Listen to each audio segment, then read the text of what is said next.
एक परिवार के अंदर कुल 4 सदस्य रहा करते थे, जिसमें माता पिता और 2 बेटियां रहती है।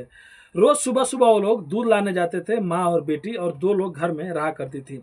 एक दिन जब सुबह सुबह दूध लेने जाते हैं और 2 आदमी घर में रहते हैं, तभी 2 आदमी लोग घर में दाखिल होते हैं और दोनों आदमी लोग डंडों से वार कर देते हैं। यानी कि एक आदमी जो पिता रहता है वो सोया रहता है और एक बेटी घर में सोई रहती है, और एक बेटी और अब उसकी माँ दूध लाने गई रहती है।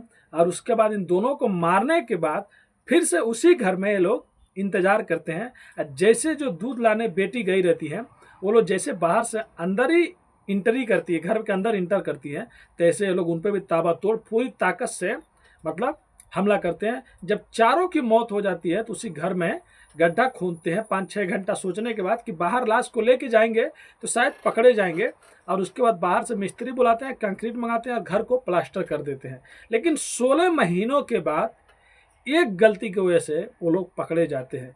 तो आखिर वो कौन थे और क्यों एक परिवार के सारे सदस्यों का वो कत्ल कर देते हैं, फिर घर में उनको दफना देते हैं, पूरी कहानी में आप लोग को बताएंगे। उस जमाने की सबसे चर्चित घटना थी। तो चलिए पूरी घटना को सुनाते हैं। उससे पहले आप लोग से रिक्वेस्ट करते हैं, अगर आप भी हमारे चैनल पर नए हैं तो चैनल को प्लीज़ सब्सक्राइब कर लीजिए, आपका भाई बहुत ज़्यादा मेहनत करता है। तो नमस्ते, आदाब, सत श्री अकाल। आज की जो सच्ची घटना मैं आप लोग को सुनाने और बताने जा रहा हूँ, एक घटना उत्तराखंड प्रदेश का एक जिला लगता है उधमपुर, और उधमपुर का एक शहर लगता है रुद्रपुर, और वहीं का एक इलाका लगता है टांज कैंप, यही आज़ाद नगर का रहता है।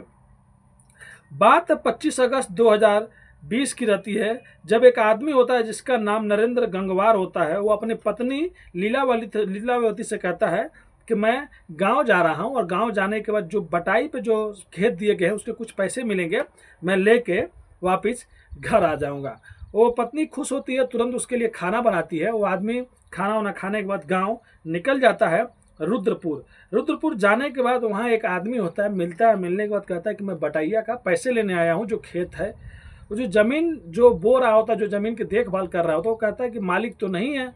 तो कहता है कि मालिक तो कोरोना काल में ही चले गए, और उनकी 2 बेटियां थी, वो लोग भी कहीं पे भाग गई, और इसके लिए मैं पैसे लेने आया हूँ। लेकिन जो ये बात वो कहता है, तो जो ज़मीन वाला रहता है, जो ज़मीन खेत की देखभाल करता था, वो कहता है कि ठीक है, मेरे पास पैसे आएंगे तो मैं आपको ला के दे दूंगा। लेकिन ये बात वो जब सुनता है कि मालिक जो थे हीरालाल, उनकी पत्नी, इन लोगों का देहांत हो गया, मृत्यु हो गई, और बेटियां भाग गई, ये कैसे हो सकता है।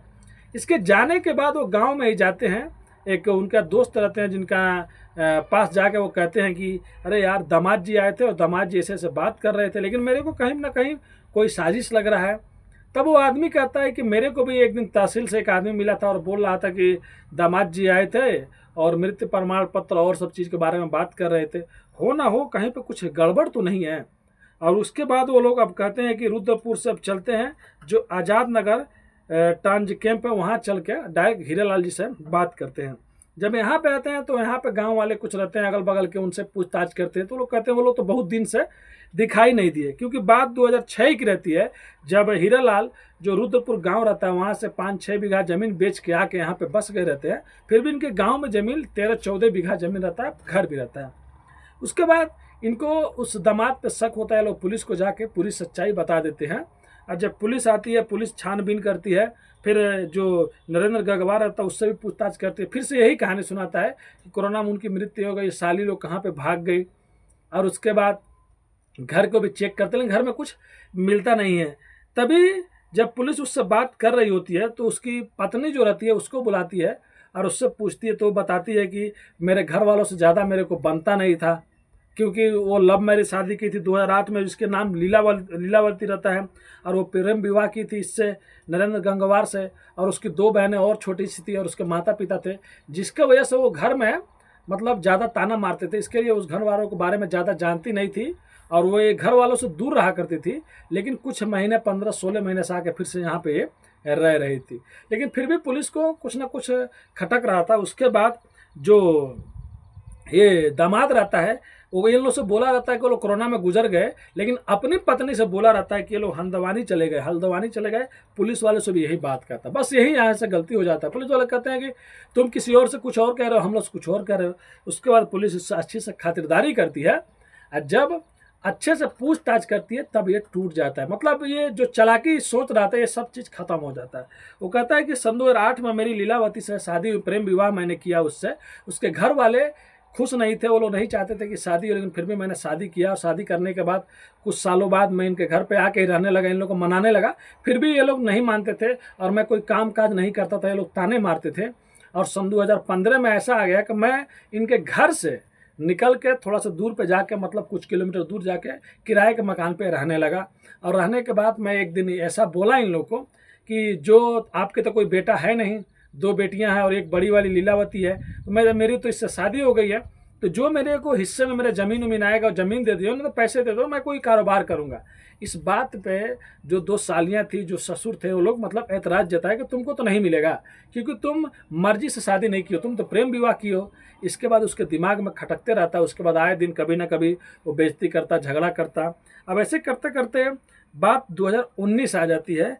5 अप्रैल की रहती है, जिस दिन वो अपने पत्नी लीलावती को कहता है कि तुम गांव में चली जाओ, गांव में रहो, और बच्चों को लेकर कुछ दिन बाद मैं भी वहाँ पे आ जाऊँगा। पहले से कुछ प्लानिंग किया रहता है। अब 5 अप्रैल को 2019 को उन लोग को भेज देता है। अब बात आ जाती है 20 अप्रैल 2019 की सुबह सुबह।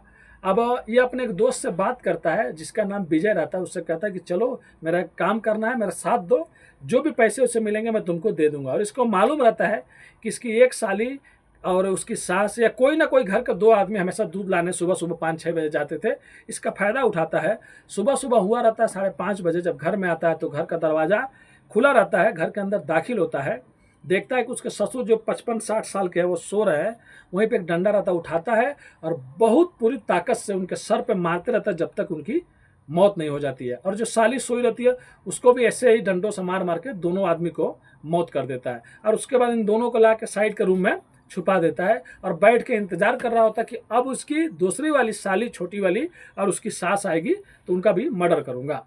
उसके बाद वो लोग भी आते हैं तो सेम करता है, उनको भी मारते रहता है डंडों से जब तक उनकी मौत नहीं हो जाती है।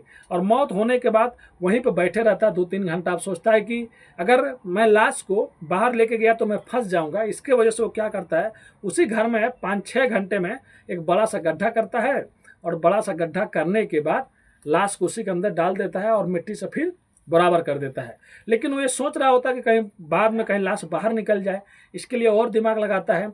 जाता है और वहीं के आजू बाजू के लोगों से कहता है कि हमारे सास ससुर कहीं चले गए हैं हल्द्वानी, अब ये घर हमको दे के चले गए हैं, तो और घर बेचने को कहे हैं, तो मैं मिस्त्री लेके आऊँगा, घर को थोड़ा सा और अच्छा अच्छा कर दूंगा, बाद में घर को बेच दिया जाएगा। तो मिस्त्री कहाँ मिलेंगे, मतलब आस पड़ोस के लोग से ही पूछा करता था। उसके बाद मिस्त्री लाता है, सीमेंट लाता है, वो जो कंक्रीट होता है वो लाता है, और लाने के बाद मिस्त्री से पूरा प्लास्टर करा देता है। मिस्त्री लोग को क्या मालूम कि जहाँ पे वो लोग प्लास्टर कर रहे हैं वहीं के अंदर, उसके अंदर 4 लाशें दबी हुई हैं और एक ही परिवार का पूरा आदमी लोग खत्म हो गया है। और सबसे बड़ी बात ये रहती है, जब ये सब कर देता है फिर बाद में लीलावती को भी बुला के इसी घर में रखता है, अपनी पत्नी को कहता है कि तुम्हारे माता पिता, बहन लोग सब कोई चला गया है। तो वो भी ज़्यादा जानने की कोशिश नहीं करती थी क्योंकि वो भी प्रेम विवाह की थी, जिसके घर वालों से हमेशा उसका मतलब बनता नहीं था। अब इसका चारपाई उसी जगह पे बिछता था जहाँ पे वो 4 लाशें दबी थी, सास ससुर और सालियों का, सोच सकते हैं। और वहीं पे ये बेफिक्र होकर सोया करता था।